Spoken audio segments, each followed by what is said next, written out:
और morning prime में अब खबर कांग्रेस उम्मीदवारों की दूसरी लिस्ट की। कांग्रेस की इस लिस्ट में 43 उम्मीदवारों के नाम हैं, जिनमें 3 ऐसे चेहरे हैं जो बड़े सियासी घरानों से ताल्लुक रखते हैं और तीनों पूर्व मुख्यमंत्रियों के बेटे हैं। मध्य प्रदेश के पूर्व सीएम कमलनाथ के बेटे नकुलनाथ को एक बार फिर से छिंदवाड़ा से टिकट दिया गया है, तो वहीं राजस्थान के पूर्व सीएम अशोक गहलोत के बेटे वैभव गहलोत को जालौर से टिकट दिया गया है। साथ ही साथ असम के पूर्व सीएम तरुण गोगोई के बेटे गौरव गोगोई को इस बार असम के जोरहाट से मैदान में उतारा गया है। लेकिन चौंकाने वाली खबर यह है कि राजस्थान और मध्य प्रदेश में कांग्रेस की 10-10 नामों की पहली लिस्ट से दिग्गजों के नाम गायब हैं, जिनमें अशोक गहलोत और सचिन पायलट अगर हम बात करें तो राजस्थान से आते हैं, इनके नाम नहीं है। कमलनाथ मध्य प्रदेश से ये नहीं है, यानी बड़े नेताओं ने चुनाव लड़ने से खुद को दूर कर लिया है। बीजेपी के दिग्गजों के सामने भी कांग्रेस के दिग्गज उतरने के बजाय नए चेहरों को उतारा जा रहा है। तो हम आपको बता दें कि ये वो 3 चेहरे हैं जो कि बेटे हैं पूर्व मुख्यमंत्रियों के, जिनमें छिंदवाड़ा से एक बार फिर से उम्मीदवार बनाया गया है नकुलनाथ को। वैभव गहलोत अशोक गहलोत के बेटे हैं, पूर्व सीएम के बेटे हैं, उन्हें जालोर से टिकट दिया गया। उसके अलावा जोरहाट असम की ये जगह है जहां से कैंडिडेट बनाया गया है गौरव गोगोई को, जो कि पूर्व सीएम तरुण गोगोई के बेटे हैं।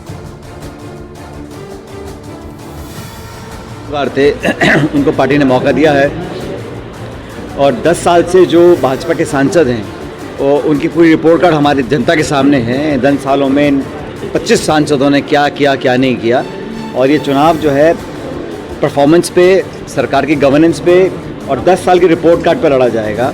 कांग्रेस पहली पार्टी है जिसने एमएसपी पर कानून लाने के लिए अपनी प्रतिबद्धता स्पष्ट की है। भाजपा 10 साल सरकार में रही है, आज तक उन्होंने ऐसा काम नहीं किया, ना करना चाहते हैं। अभी तक फर्स्ट लिस्ट सेकेंड लिस्ट दोनों लिस्ट मिला के 100 कैंडिडेट भी नहीं मिल रहे हैं। मुझे लगता है अगर कांग्रेस को अगर 450 या 500 सीट पे लड़ती है तो मुझे लगता है उम्मीदवार नहीं मिलेंगे। कांग्रेस के सामने टोटा पड़ गया है उम्मीदवारों को। कोई लड़ना ही नहीं चाहता है कांग्रेस पार्टी से, सब भागना चाहते हैं। देखिए, कोई नहीं लड़ना चाहता है कांग्रेस के टिकट से। तो देश में स्थिति पहली बार आ गई है कि कांग्रेस पार्टी की टिकट पर कोई नहीं लड़ना चाहता है। भाई, अब जब नेता ही नहीं लड़ना चाहते हैं, राहुल गांधी अमेठी नहीं लड़ना चाहते हैं, प्रियंका गांधी रायबरेली नहीं लड़ना चाहती हैं, तो बाकियों क्यों आप क्यों दोष दे रहे हैं?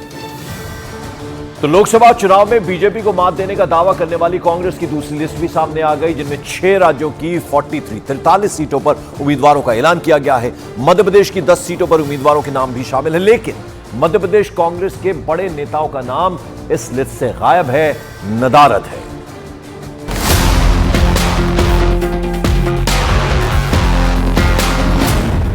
एमपी में कांग्रेस के 10 प्रत्याशियों में 8 नए चेहरे। कांग्रेस के बड़े नेताओं ने चुनाव से बनाई दूरी।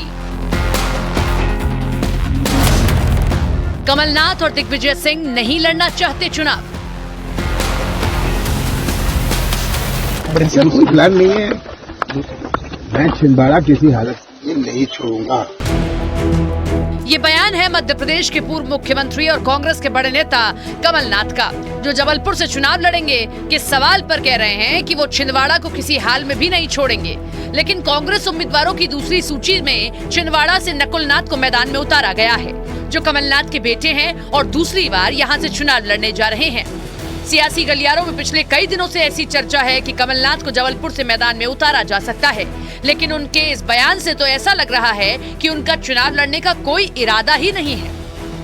कमलनाथ के अलावा पूर्व मुख्यमंत्री दिग्विजय सिंह पर भी ज्योतिरादित्य सिंधिया को गुना से टक्कर देने की हवा पार्टी के अंदर बनाई जा रही है। दिग्विजय सिंह के विधायक बेटे जयवर्धन सिंह पर भी गुना से दांव लगने की बात हो रही है। सूत्रों का दावा है कि दिग्विजय सिंह को गुना के बगल में राजगढ़ सीट से उतारने पर भी सीईसी में गंभीर चर्चा हुई है। तो कांग्रेस के कार्यकर्ता है, जो आदेश होगा पालन। मतलब आपका मन है क्या सर गुना से लड़ने? जी, आपका मन है? अभी देखिए, बात यह है, ये सब चीजें पार्टी तय करती है। उधर मध्य प्रदेश की खंडवा सीट से पूर्व केंद्रीय मंत्री अरुण यादव और इंदौर से प्रदेश अध्यक्ष जीतू पटवारी के नाम पर चर्चाएं तेज हैं। लेकिन बीजेपी का दावा है कि कांग्रेस के दिग्गज नेता मोदी लहर से घबराए हुए हैं और लोकसभा चुनाव लड़ना ही नहीं चाहते हैं। मानना चाहिए कि मोदी जी के नेतृत्व में जो राष्ट्रवाद और विकासवाद की जो आंधी चली है, उसमें ये जो परिवारवादी दल हैं वो जमीन खो चुके हैं, इसलिए मैदान छोड़ के भाग चले। कांग्रेस का कोई बड़ा नेता मध्य प्रदेश में चुनाव नहीं लड़ना चाहता।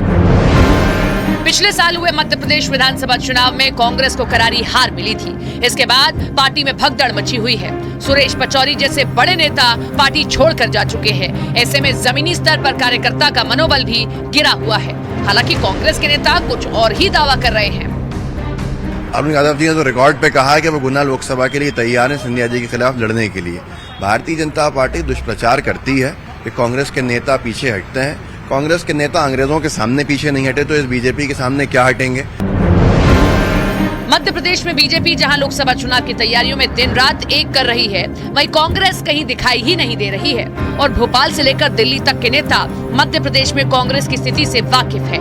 ऐसे में कांग्रेस के दिग्गज नेता चुनाव लड़ने से भाग रहे हैं। और आइए सीधे रुक करते भोपाल का, जहां से मेरे सहयोगी मनोज शर्मा हमारे साथ जुड़ रहे हैं। मनोज, चर्चा बहुत था कि गुना से राजा और महाराजा एक दूसरे के आमने सामने होंगे, जबलपुर से कमलनाथ मैदान में होंगे। अब ये पीछे हट गए तो सवाल तो उठेंगे ना। पंकज बिल्कुल सही कह रहे हैं आप, लेकिन अभी इंतजार इस बात का हो रहा है कि जबलपुर और गुना, आखिर सीईसी में जब इन नामों की चर्चा हुई तो जबलपुर और गुना का ऐलान होना है। लेकिन अभी जो 10 नाम आए पार्टी की तरफ से, जो मध्य प्रदेश की पहली लिस्ट जारी हुई, उसमें एक तरह से देखा जाए कि जब बात होती है कि जब हम किसी भी चुनाव को, किसी भी युद्ध को कोई इंसान लड़ता है या कोई पार्टी लड़ती है, तो युद्ध में सबसे पहले जो बड़े बड़े जो योद्धा हैं वो योद्धा अपने आप को सामने रख के नीचे सब लोगों का मोरल अप करते हैं। तो अभी फिलहाल जो कांग्रेस की स्थिति दिख रही है उसमें जितनी भी कठिन सीटें हैं जिनको पार्टी कहती है कि ये हमारी पार्टी के पहले हमारा गढ़ हुआ करते थे, चाहे वो गुना हो, एक जमाने में जबलपुर में भी कांग्रेस हुआ करती थी, इन तमाम सीटों पर पार्टी की तरफ से पार्टी के जो कद्दावर नेता है पंकज, वो ऐसा दिख नहीं रहा, उनका मन नहीं दिख रहा है चुनाव लड़ने का। बिल्कुल, तो ये तो बात मनोज शर्मा हमें बता रहे थे मध्य प्रदेश की। लेकिन अगर हम राजस्थान की बात करें तो राजस्थान में भी कांग्रेस ने 10 कैंडिडेट्स की पहली लिस्ट जारी की है। लेकिन इस लिस्ट में ना अशोक गहलोत हैं और ना ही सचिन पायलट का नाम है। गोविंद सिंह डोटासरा और भंवर जितेंद्र सिंह जैसे दिग्गज के नाम भी इस लिस्ट से गायब है। राजस्थान में इन दिग्गजों के प्रभाव वाली सीटों पर अब नए चेहरों को उतारा गया है और बीजेपी को मौका मिल गया है। पार्टी का कहना है कि कांग्रेस मोदी लहर से घबरा गई है।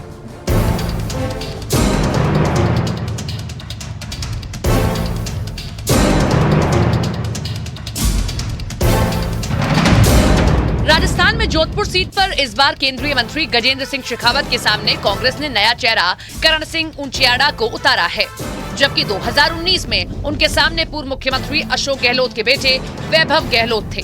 लेकिन इस बार वैभव गहलोत सीट बदलकर जालौर से मैदान में उतरे, जबकि जोधपुर अशोक गहलोत और वैभव गहलोत न सिर्फ गृह क्षेत्र है बल्कि गहलोत और शेखावत के बीच की अदावत जग जाहिर भी है।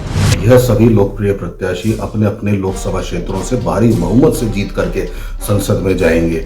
हमारे प्रत्याशियों की लोकप्रियता से विचलित होकर भारतीय जनता पार्टी के नेता कांग्रेस के प्रति अनर्गल बयानबाजी कर रहे हैं। उधर राजस्थान की टोंक सवाई माधोपुरा लोकसभा सीट से कांग्रेस ने देवली विधायक हरिचंद मीना को मैदान में उतारा है, जबकि इस सीट से सचिन पायलट के चुनाव लड़ने की चर्चा जोरों पर थी। इस सीट पर सचिन पायलट का अच्छा खासा प्रभाव भी है और वो यहाँ से सांसद भी रह चुके हैं। इसी तरह अलवर से भंवर जितेंद्र सिंह सांसद रह चुके हैं, लेकिन इस सीट से भंवर जितेंद्र के बजाय नए चेहरे ललित यादव को टिकट दिया गया। अब ललित यादव यहाँ बीजेपी के दिग्गज भूपेंद्र यादव से मुकाबला करेंगे। जो भी टिकट वितरण हुआ है ये कांग्रेस पार्टी के सेंट्रल लीडरशिप ने किया है। परिस्थिति को देखा, क्षेत्र को देखा, जनता की मांग को देखा, समीकरण को देखा और जीता उम्मीदवार कौन हो सकता है, ये देखने के बाद निर्णय लिया गया है।